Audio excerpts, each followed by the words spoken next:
J'ai passé 3 semaines à éplucher les bases de données officielles de l'Union européenne, les fiches de rappel du gouvernement français, les études scientifiques sur les contaminations alimentaires, et j'ai trouvé quelque chose que les grandes marques d'épices ne veulent pas que vous sachiez.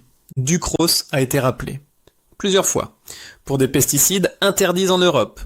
Des épices Carrefour ont été retirées de la vente pour dépassement de métaux lourds, plomb, mercure, cadmium.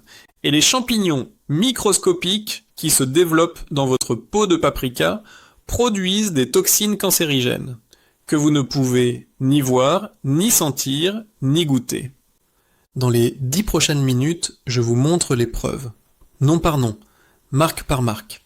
Et à la fin, je vous donne les 3 alternatives qui existent dès aujourd'hui, souvent pour moins cher. Les épices, c'est un marché qui se cache derrière l'image du naturel. On les considère comme une évidence dans nos cuisines. Le curcuma anti-inflammatoire, le paprika qui donne de la couleur, le curry du dimanche soir. 17 milliards d'euros d'importation par an dans le monde. Et la France est l'un des plus gros consommateurs d'Europe. Sur les emballages, tout rassure. Belle typographie, couleur chaude, photo d'une ferme ensoleillée. 100% pur, qualité sélectionnée, arôme naturel. Mais voilà ce qu'on ne vous dit pas. Ces épices viennent presque toutes d'Inde, du Vietnam, d'Indonésie, du Bangladesh, du Maroc. Elles voyagent des milliers de kilomètres. Elles sont stockées dans des entrepôts pendant des semaines, parfois des mois, avant d'atterrir dans votre placard. Et pendant ce voyage, des choses arrivent. J'ai consulté les données du RASFF. C'est le système d'alerte alimentaire officiel de l'Union européenne, la plateforme qui recense tous les produits dangereux détectés sur le marché européen. Sur les épices et les herbes aromatiques, les alertes se comptent par milliers sur la dernière décennie. Et le chiffre qui m'a le plus frappé, c'est celui-ci. Ces alertes n'augmentent pas parce que les épices sont devenues plus dangereuses. Elles augmentent parce qu'on a commencé à mieux chercher. Ce qu'on trouvait avant, on le laissait passer. 3 dangers principaux. Du moins grave au plus grave. Et je vous préviens tout de suite, le 3e, le plomb, ce n'est pas un accident industriel. C'est de la tromperie organisée. Et les preuves datent de plus de 30 ans. Danger numéro 1, les pesticides. Septembre 2025. McCormick France, le géant américain qui possède la marque Ducros, 6 milliards de dollars de chiffre d'affaires mondial, déclenche un rappel national d'urgence. Les clous de girofle Ducros. Commercialisé depuis mars 2025 dans tous les grands supermarchés de France. Auchan, Carrefour, Leclerc, Intermarché, Franprix, Spar, Netto, partout où vous faites vos courses. Motif officiel, inscrit noir sur blanc sur la fiche gouvernementale, dépassement des limites maximales réglementaires de pesticides. Et ce n'est pas la première fois. En 2021, c'était le curcuma Ducros. Même motif, mêmes enseignes, même rappel d'urgence. Maintenant, la question que tout le monde devrait se poser, c'est simple. C'est quoi exactement ce pesticide qu'on retrouve dans vos épices ? Le plus préoccupant identifié dans les analyses, c'est le chlorpyrifos, un insecticide puissant. En Europe, il est interdit depuis 2020 sur les cultures agricoles locales. Pourquoi ? Parce qu'on a découvert qu'il perturbe le développement neurologique des enfants. Interdit pour un agriculteur breton sur ses poireaux, mais une épice traitée avec ce même produit à l'autre bout du monde peut légalement franchir nos frontières et finir dans l'assiette de vos enfants. C'est ça, la réalité du marché. Danger numéro 2, les mycotoxines. Le deuxième danger, c'est celui dont personne ne parle. Et c'est peut-être pour ça qu'il est particulièrement insidieux. Des champignons microscopiques se développent sur les épices pendant le stockage, dans les entrepôts, pendant le transport, dans votre placard. Et ces champignons produisent des toxines. Les mycotoxines, inodores, incolores, invisibles, votre peau a l'air parfait, et pourtant, il y a 2 types principaux à connaître. D'abord, les aflatoxines. Elles sont produites par un champignon appelé Aspergillus, surtout présent dans le piment, le poivre noir, la coriandre et le curcuma. Leur mode d'action est simple et brutal. Elles abîment directement votre ADN, pas en une seule fois, par accumulation, repas après repas. L'Agence européenne de sécurité alimentaire, l'EFSA, dit officiellement que l'exposition doit être maintenue au niveau le plus bas possible. Traduction. Il n'existe pas de dose vraiment sans risque. Ensuite, l'ochratoxine A, présente surtout dans le paprika et le piment en poudre. Elle attaque le foie, elle perturbe le développement du fœtus chez les femmes enceintes, elle affaiblit le système immunitaire et elle est cancérigène. Vous ne la voyez pas, vous ne la sentez pas, vous ne la goûtez pas, mais j'ai gardé le pire pour maintenant.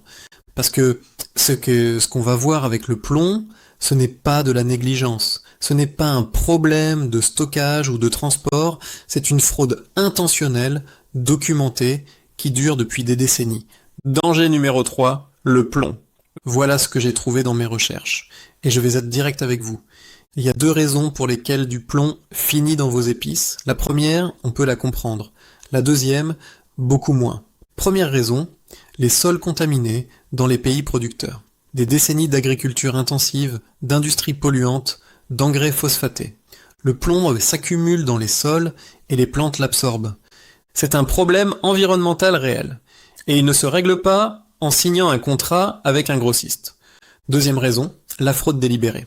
Des producteurs ajoutent intentionnellement du chromate de plomb à leurs épices. C'est un pigment jaune-orangé qui donne une couleur plus vive au curcuma et au curry, plus brillant, brillant, plus saturé. Et il alourdit aussi le poids du produit, pour vendre plus. Des études ont retrouvé des traces de cette pratique dans 7 des 9 principales régions productrices de curcuma au Bangladesh.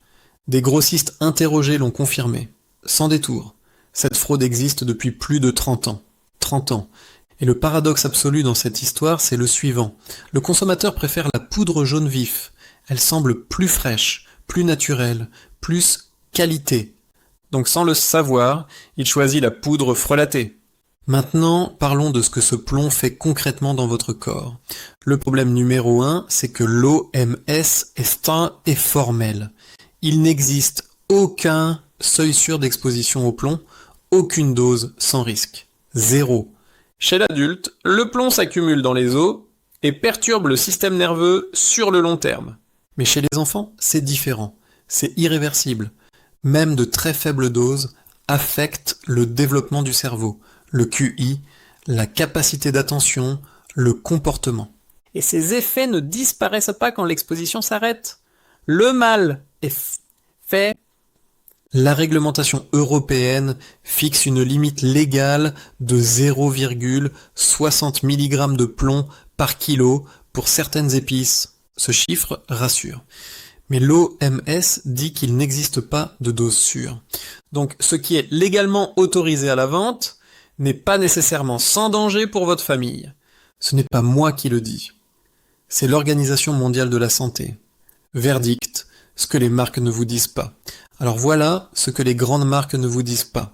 Ducros, propriété du géant McCormick, 6 milliards de dollars de chiffre d'affaires annuel, a été rappelé plusieurs fois en France pour pesticides. 2021, 2025. Et ces produits sont encore en vente aujourd'hui dans vos supermarchés. Les marques de distributeurs ne sont pas meilleures. Les contrôles officiels montrent les mêmes problèmes chez Carrefour, Lidl, Leclerc. Et ce qui me révolte le plus dans tout ça, c'est ceci. Ces épices sont présentées et vendues comme des produits sains, naturels, bons pour votre corps.